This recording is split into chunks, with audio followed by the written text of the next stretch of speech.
Bonjour à tous, 19 décembre, une nouvelle journée et une nouvelle page qui doit s'écrire entre la France et l'Algérie. C'est l'Humanité qui le dit en une.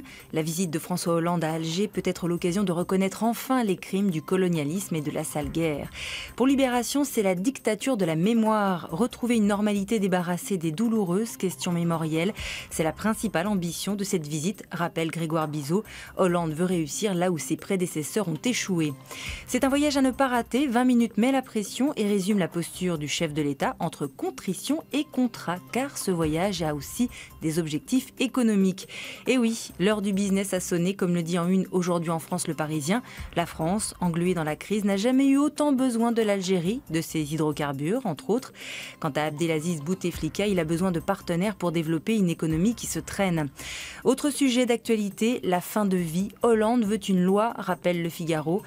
Un projet devrait être présenté au Parlement en juin. Hier, le professeur Sicard a rendu au chef de l'État un rapport dont les projets sont en rupture totale avec la conception actuelle de la fin de la vie. Un rapport qui plaide pour une mort douce, comme le résume Le Monde, et qui porte un regard sévère sur la médecine, accusée de privilégier la performance technique et de ne pas entendre les malades. Face à ces attaques et aux conclusions de ce rapport, que disent les médecins ? C'est à lire dans La Croix.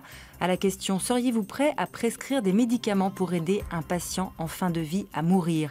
La réponse d'un praticien « En mon âme et conscience de médecin, c'est un pas que je ne pourrais pas franchir. Le devoir du médecin est de soigner, d'accompagner, pas d'aider à mourir. » Autre gros dossier sur la table du Conseil des ministres ce mercredi, la réforme bancaire promise par François Hollande pendant la campagne.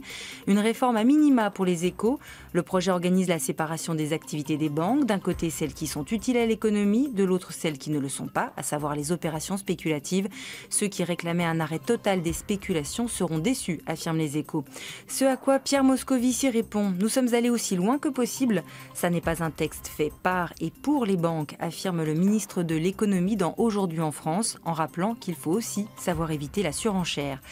Aller aussi loin que possible, c'est aussi ce que font les défenseurs de Népal et Baby, les deux éléphantes du zoo de Lyon. Atteintes de tuberculose, elles pourraient être euthanasiées sur décision de la mairie de Lyon.